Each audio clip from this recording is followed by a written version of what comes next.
Hi, I'm Lindsay Solomon, and I am a church engagement manager with the United Methodist Children's Home. It is a joy to be a part of your Adoption Sunday here today, and that is one of the wonderful things that we at the United Methodist Children's Home do. We focus on foster care, and here in the Augusta area, we have a foster ministry that is happening right here in your area. There are so many children who are in need of loving, compassionate, and nurturing homes right here in Columbia and Richmond County and beyond. And there are parents who are wonderful foster parents that have answered God's call to become foster parents, to open their doors to children who are in need of homes. And so with us today, we have a very special family. Why don't you introduce yourselves? I'm Erik Drylie. I'm Melinda Drylie. Erik and Melinda, how long have y'all been fostering? Since June of 2017, Yes. and we've had 13 kids since then. 13 kids. Yeah, we currently have our kids 11 through 13 with us right now. Wow. So what an opportunity to share God's love with 13 children through your lives, and how many children are impacted by that is just amazing. So thank you for your hard work. I know it's been hard work, hasn't it? Yes. So tell us a little bit about what the experience of fostering has been like. I've been thinking about this recently, and I think it's almost every emotion you could ever think of. So it can be tiring at times, but then it's also rejuvenating. Foster care seems to be full of despair and sadness, and then at the same time throughout their journey you also see lots of hope. They come in and families are broken, and through the process you get to see them be restored as well. That's kind of the best I can think of, is almost every single emotion and possibility is what you see through fostering. I'd say it's very rewarding. It is also tiring at times. But a lot of the kids that come into foster care, they carry some trauma and some baggage with them. And so, it takes a lot of our time and a lot of our effort to, just show them love. Because they need more than just a place to sleep and, food to eat. They need love and the attention that they crave that they may not have been getting from the situation that they came from. Yeah, and just stability too. They need love and stability, and to know that they're going to have a clean home and a safe home, and things that are theirs that aren't going to be taken away, and love and security. So it's hard, and sometimes you wonder what happens after they leave your house, because you don't always get to keep in contact. And so I think it's helped us to grow our faith too, and really learn how to trust God, that even if we don't feel 100% about the home life they're going back into, that our God is so big and powerful that He is still going to take care of them in whatever home that they go back to. So it takes a lot of trust on the part of the foster parents, and it takes a lot of trust on the part of the children too, because I know that sometimes kids have a hard time trusting adults who have not always made the best decisions for them. And so I know that's probably a factor too, is gaining the children's trust, so that you can give them all the love you can, and they can trust you and you can trust them, and so y'all can grow together as a family for as long as they are placed in your care.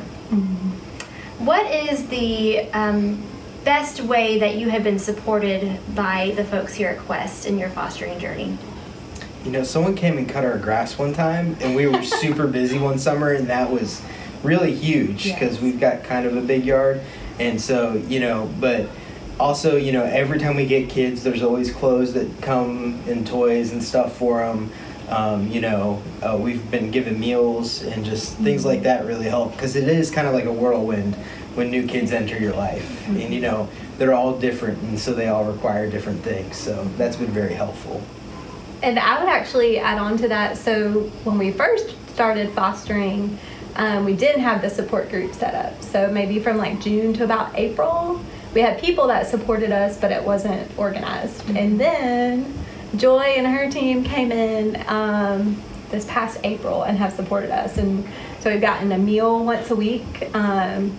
We've gotten a free babysitter once a month, which has been awesome. And so not just that whole call me if you need me, but that whole, hey, I'm your babysitter this month, so you need to send me a couple dates that work for you and we'll plan it.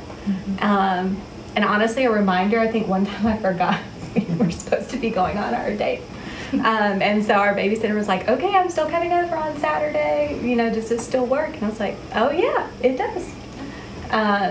But so that's been awesome. And then this past time where we got the 3 kids we have right now was the first time that we had the whole foster care support group. So we were going out of town. By the time we got back in town, there was like a whole tub of clothes and bags of clothes that were donated. And it was awesome to not have to do that 10 p.m. Walmart run the first day you get it, so that they actually have clean clothes that fit them to wear the next day. Because most of the time they maybe come with 2 outfits, whether or not they're clean or even fit. It just depends on the kids that come in. Okay. So we are celebrating Adoption Sunday, but also this family, the Drylies, they're foster parents. Now adoption can come out of fostering, but fostering is essentially the temporary care of a child when that child needs that care the most. So the care has been taken into that child has been taken into state custody and then placed with an foster parent like the Drylies. Now, a lot of times reunification with the biological family is the answer for that child. Other times termination of parental rights is the best answer for that child, and then at that point they would go into adoption. Now, could you two tell us what would you say to somebody who's considering either adopting or fostering? I'd say that I think it's one of the best ways that we can serve God and love others, because there's so many kids that need homes, and especially even just temporary homes that that don't have anything, and they don't have the love and the support. And for us, it's like our ministry that we're able to care for these kids when they come into our home, and to love on them and to be there for them. And so I would say to do it. None of us are ever going to be perfect at it, but there's just so many kids that need a safe place to stay with a family rather than being in a group home or something like that. So I would just say, if you're thinking about it, God probably put it on your heart, so you should probably go do it. Yes. Yeah, I would second that. I would say just do it. And I would say, if anything has been kind of in the back of your mind where fostering or adoption has kind of pulled on your heart, seeing this video today is not a coincidence. It's kind of just God tapping you on the shoulder, like, I've placed that on your heart for a reason. We honestly were supposed to still be on a break from fostering. We were planning to take a 1-month break, and 2 weeks. yeah, it really ended up being 2 weeks just because there was such a need. And there's just so many kids that need a home, and they need a loving and a safe place. And that's kind of what got us started. We really, on our original plan, we like to plan. She likes to plan. Yeah, I like to plan. We were on a 5-year plan, and we just hit 4 years of marriage this past month. And fostering wasn't on it. We've always been open to adoption. He worked in an orphanage for a couple of years in Guatemala. One of my sisters is adopted, so we've always been open to adoption. And we were kind of just nudged. We were doing life with the Hot and Rots, who were also fostering, and just starting to feel that burden. Like, we had a 3-bedroom home, and we were only sleeping in 1 bedroom. So you don't have to be parents. We don't have any of our own kids, and we're trudging along and loving on the kids. I would also say, if you can, take siblings, because there's just such a need for sibling groups. The 3 kids that we had now, we were the only home where they could stay together and stay in their same school. So, it's really good if siblings get taken into care, that they are able to stay with their siblings, because it at least gives them some familiarity. So, Yes. And we've almost always had siblings. We've only had 1 solo kid. Mm-hmm. Yeah, and fostering to adopt is also an option too, and it's not 100% that it will work out. I think the one big thing people tell me all the time when they find out that we foster is that, oh, I would just get too attached. And I would tell you, I've like cried out to God, like, when are my tears gonna end? Like, and you know, but if you're not being attached, then you don't need to be fostering. Amen. All kids need somebody to be attached or to adopting. them. Yeah, I mean, that's just part of the process. Yes. And I think I've learned that, you know, all of our possessions and blessings are given to us from God. So even if we had biological children, you know, hopefully they wouldn't be taken by the state into foster care, but who's to say they wouldn't come down with an illness or be taken in a tragic accident?